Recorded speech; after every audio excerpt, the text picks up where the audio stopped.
A Bunch of Munch, the Paper Bag Princess, this Sunday on CTV. Friday on ATV.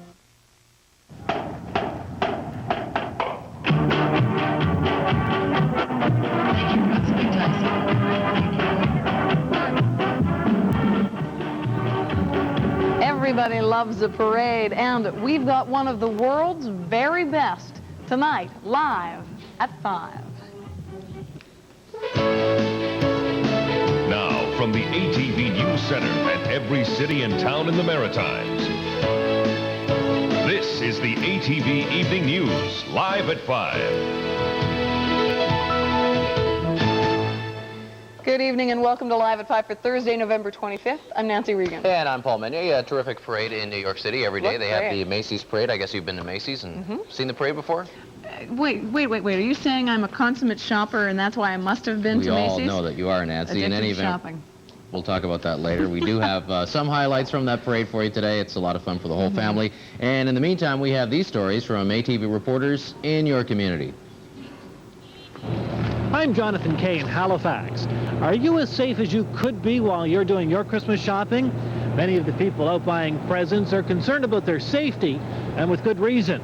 We'll tell you why tonight on Live at 5.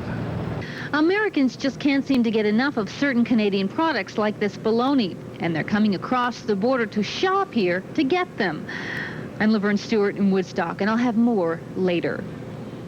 Also ahead tonight, we'll hear from Canada's Hall of Fame pitcher, Ferguson Jenkins, who, despite a series of personal tragedies, still manages to smile. And everyone knows that breakfast is the most important meal of the day. If you skip breakfast, you're not alone. Apparently, too many of us don't take the time to eat in the morning, and it turns out one sex is more guilty than the other. We'll tell you about that tonight. In the meantime, we're going to check with Steve Murphy, who's putting together the ATV Evening News at 6. Steve, what's up? Okay, Paul, coming up here just under an hour on the ATV 6 o'clock news, a Dartmouth police officer is under investigation today after an eyewitness says he saw an officer shoot a deer with his service revolver early this morning. The Nova Scotia Department of Natural Resources is investigating, so are we. Results tonight at 6 o'clock. Also tonight, wildlife officers say poachers may be responsible after this grisly discovery. The carcasses of 5 young deer slaughtered near Iona, Cape Breton.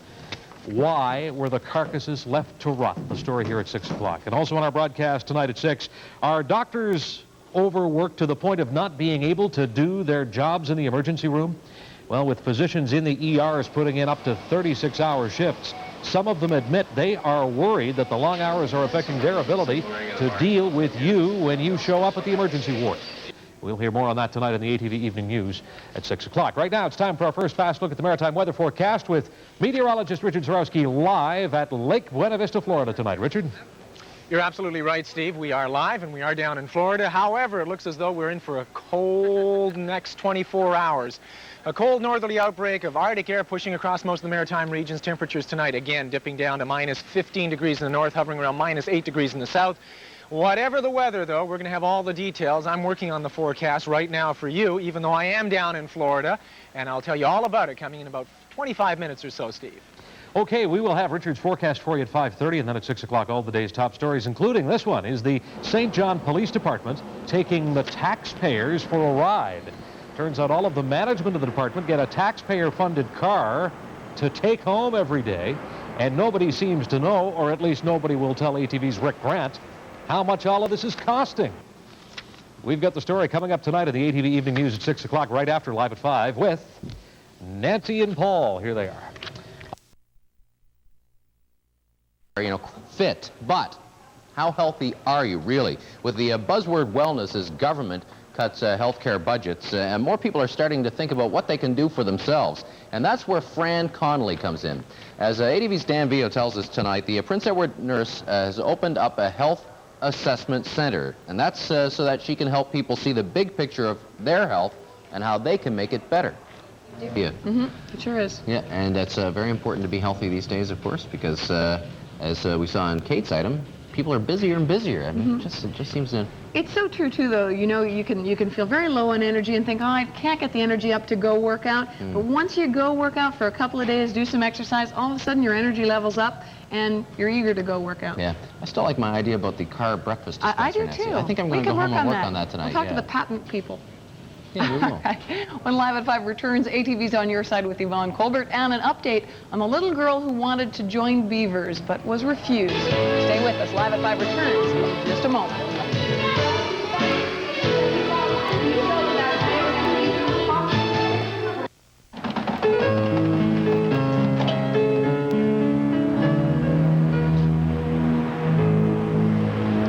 Traffic was snarled in a number of spots in Halifax this morning, in part due to the cold weather and slippery roads. An accident involving about 7 cars on the McKay Bridge just after 7 this morning trapped rush hour traffic.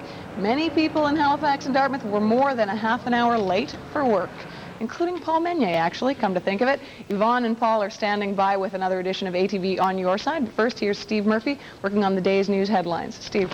All right, thank you, Nancy. Here's what's coming up in 20 minutes on the evening news. Under suspicion, a Dartmouth cop is suspected of shooting a deer in the Burnside Industrial Park early this morning. An eyewitness says he saw an officer shoot a deer with his service revolver. Story here in 20 minutes. Also tonight, more questions about Canada's Young Offenders Act. You know, if the murder of 2-year-old Jimmy Bolger had happened in this country, those 2 11-year-olds responsible wouldn't even have been charged, wouldn't have had to face a jury. So is it time to rethink the Young Offenders Act tonight at 6 o'clock? And also coming up, are emergency room doctors overworked?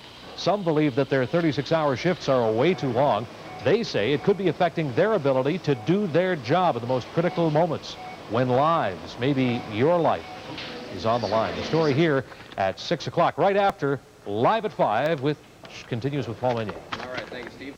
That about 19 minutes away. Time now for ATV on your side, though, with Yvonne Colbert. And tonight, Yvonne, I guess we've got the conclusion to a story that we have been following here since, what, last year sometime, right? Last spring, Paul, as a matter of fact. Now, this is about an issue that's provoked strong feelings on both sides, but it's finally been resolved to the delight of one little girl.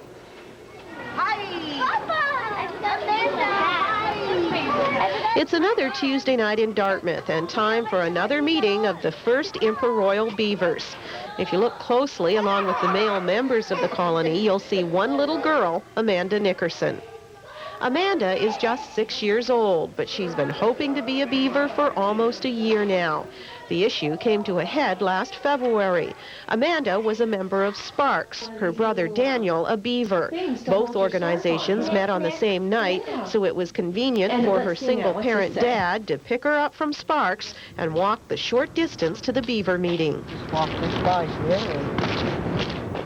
Amanda would play there with members of the colony until the meeting ended. The problem arose after we took these pictures. Amanda was then told she was no longer allowed to take part for insurance purposes. And that began a sometimes bitter battle over whether the first Emperor Royal group should go co-ed.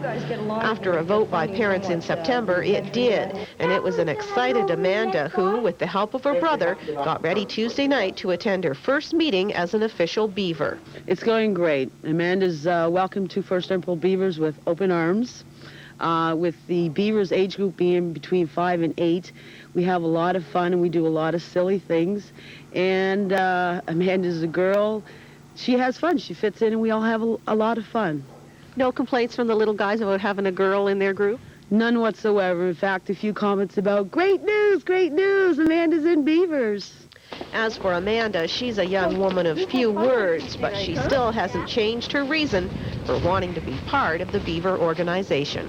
It's fun. Yeah. She seems pretty happy. Well, I guess, you know, in retrospect, it all seems a little ridiculous. Well, that's your comment, not mine. I'm not getting into that one, Paul. Okay. But I have to tell you, for Amanda, it was just she wanted to have fun. She thought Beavers was fun to take part in. But this is an issue that you would not believe the comments that I received about this. And it was one of those black and white ones. People either supported her or they said little girls shouldn't be in Beavers. And it really did stir up a lot of emotions in people. But for her, at least, it's over, and she's a happy little camper. All right, terrific. Well, another edition of On Your Side tomorrow. In the meantime, if you have anything that you'd like to bring to our attention here at ATV News, and specifically for Yvonne Colbert, here's how you can go about it. I'm on your side, too. I know I need you today. You can give us a call. The area code is 902. The number is 493-3404. Leave a brief message on the machine. Or you can write P.O. Box 1653, Halifax, Nova Scotia. Postal code is B3J2Z4. Always good to have Yvonne Colbert on your side, Nance.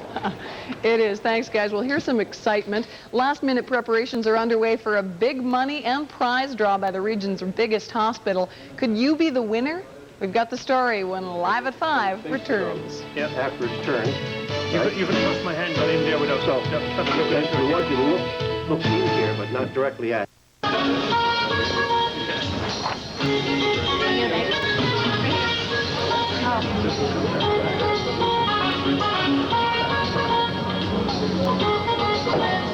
And welcome back to Live at 5. That was a scene in Fredericton today, looking through works of art and photographs. Obviously some good Christmas ideas in there, perhaps. Speaking of Christmas ideas. Yeah, how would you like to win $200,000? Well, some lucky Maritimer is going to tomorrow morning. The Victoria General Hospital in Halifax decided to go with an innovative fundraiser this year. It's a sweepstakes, and the winners will be picked tomorrow.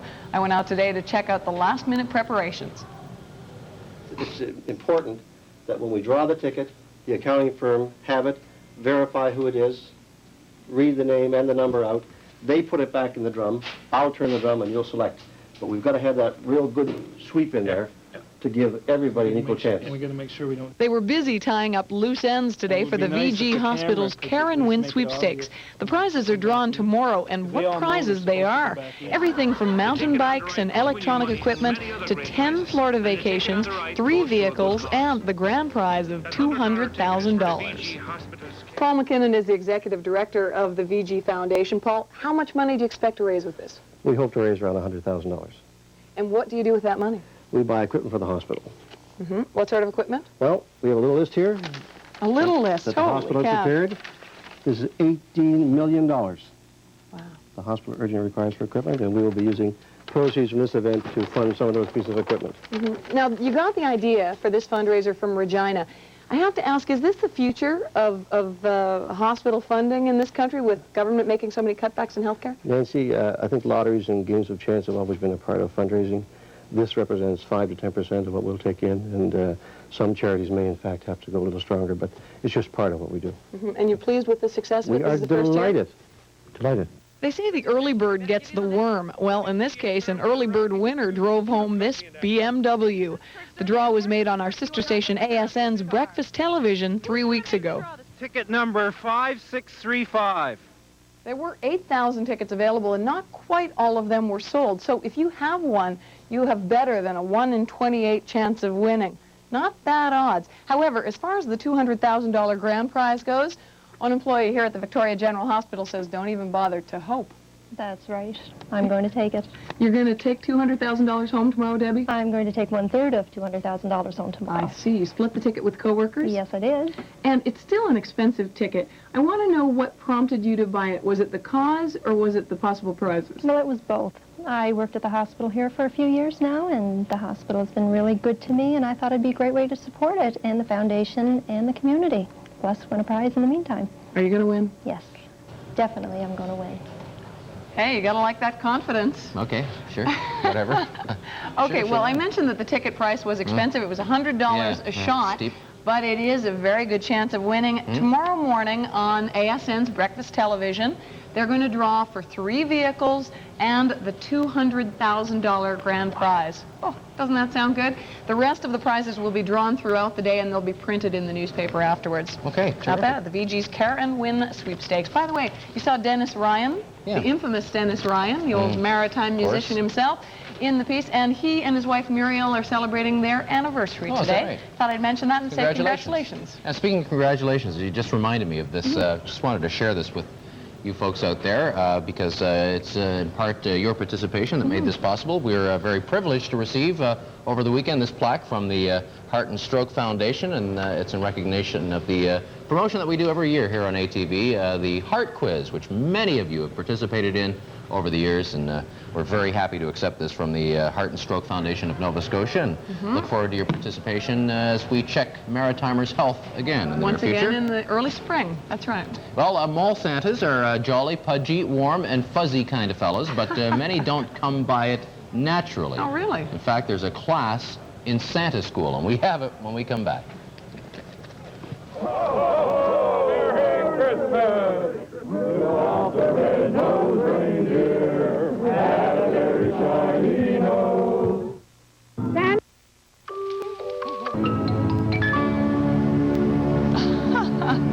way. Oh, yeah. You know, for a lot of Americans, of course, Thanksgiving means a big dinner with all the trimmings, but for this ostrich living on the Serengeti Plains natural habitat at Busch Gardens in Tampa, Thanksgiving is a shared meal with his friend Lily. Now, Lily, as you can see, is a rather large female hippo, about 2 tons, in fact, and the ostrich is full-grown, a male. And as you can see, the ostrich eats out of the hippo's mouth. Now, isn't that neat? Both animals eat a prepared feed that zookeepers provide every morning. Lily munches away, but when some of that spills out, the ostrich comes over and cleans up. And never once has the hippo closed her mouth on the ostrich. Well, I guess that's obvious, or else we wouldn't be sharing those pictures with you. But that's Hasn't anybody ever told Lily not to eat with her mouth open? Yeah, kind of neat, the relations that that exist in nature. Yeah, that's right. It's impolite, but makes for good pictures. I suppose. Well, what would you think Mickey Mouse would eat for Thanksgiving? Cheese, I suppose. Cheese pie, maybe. I guess Miss. Please. You want me to take over here, Nancy? Tell them, yeah. We're going to say that Richard Zurawski is standing by in Disneyland. In fact, Richard is heading up to Busch Gardens tonight, where we saw the hippo and the ostrich there. And Richard's, of course, here on assignment for Wonder Why, in addition to preparing the maritime weather forecast from afar, which I would think is a difficult task in itself. Busy guy. What else have you been doing with Wonder Why down there? Can you give us a quick little 20 seconds on that? Sure. What we've been doing, Paul and Nancy, is dealing with amusement parks and languages and those types of stories that are coming up later on in the year as we're starting to put Wonder Why together. And we've come down to Disney World to take advantage of all of the, well, first of all, the wonderful weather and the topics that we can do for Wonder Why. And one of the things that we're looking at is weather that's a lot milder than it is way up north along the eastern seaboard in the maritime regions. That massive ridge of high pressure has now moved in, and of course we're looking at clearing skies across much of the region, but that northerly flow of air certainly is picking up a lot of moisture, and we've got wind chill values in store as well. Actual temperatures tonight will be around -15 degrees to the north, around -6, -8 degrees down to the south. Wind chill values will make it seem much, much cooler. And again, we have to stress that there is the threat of getting a snow squall as well. Warm water, cold air really don't mix, so look out for the black ice and the snow patches across the highways and stuff. Let's check out the wake-up weather now.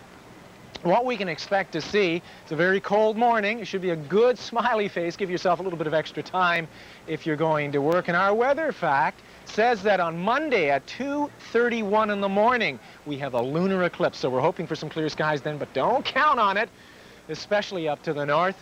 And that is your weather fact, and that is your wake-up weather. Now we can go back to Nancy and Paul in the studio. All right, thank you, Richard, and we'll look forward to seeing you back here eventually after you've done all your work for Wonder Why. Hear, hear. Well, we all know about the North Pole Santa, but of course there are a lot of helpers who are pinch hitting this time of year at shopping malls. Yeah, and you know, while some have a knack for saying ho, ho, ho, without scaring the kids, others don't come by it naturally.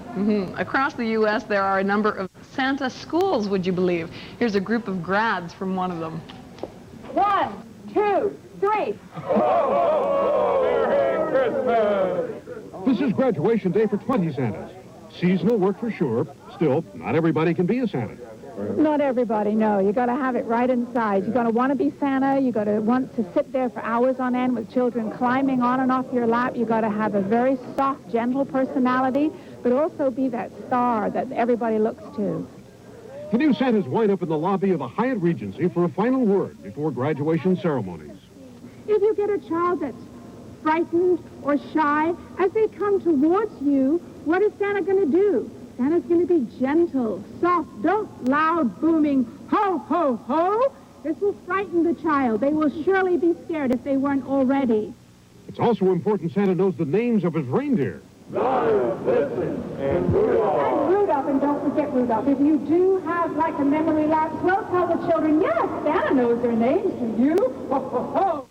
Nationwide, Western Santa schools graduate 3,000 Santas every year about this time. Santa Kent. And not wanting to scare any little kids watching TV, the anchorman said very quietly, it's time for ATV prime time. Here it is. Starts at 6:30 tonight with Full House, and then Murphy Brown at 7. We're all going to hang with Mr. Cooper at 7:30. I'm trying, Nancy. 8 o'clock tonight, it's Cafe Americain. Sinbad's on at 8:30. Now, that's a really funny guy. In the heat of the night at 9 o'clock, Matlock at 10, W5 at 11 to take us to the CTV News at midnight. And tomorrow on Live at 5, the modeling runways of London and Paris seem a long way from the Maritimes, but this young woman is proving she's ready to compete on the world stage. The making of a supermodel tomorrow at 5 o'clock. Hope you'll join us then. The news continues now on ATV with Steve Murphy and the ATV Evening News at 6. Steve? Thank you, Paul. Tonight, another lawman has a run-in with the law. The offense would have been by either a searchlight and a gun. Too young to be charged. Are Canadian kids getting away with murder? Like, I know someone who killed someone. They're not really that worried about it. It's, they're a young offender. They won't get much for it. And are some top cops taking taxpayers for a ride? Especially in the evening hours and the night hours when we have a problem getting cars. There's not enough cars to go around.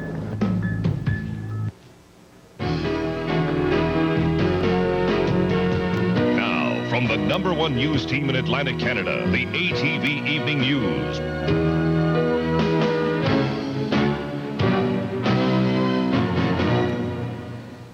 Good evening. They won't rule out the possibility of other suspects, but for now, police still want to question Roger Joseph Leblanc about the murder of Marcel Cormier and the disappearance of Marcia Leblanc. The roadblocks remain down tonight, but helicopters equipped with extremely sensitive heat-seeking devices are still flying over the woods in the Canaan area in southeastern New Brunswick. It's a heat-seeking camera that can pick up any type of heat from the helicopter on a sort of a computer, and then it tells us what's down there. Police say they have no reason to believe Roger Joseph Leblanc has left the area and that there has been no trace of missing Marcia. A man matching Roger Leblanc's description was last seen walking down railway tracks at Downers Siding on Saturday. People in the Bucktouche area want to make sure Marcia is not forgotten. With the help of Child Find, they've launched a special campaign, the first of its kind in New Brunswick. ATV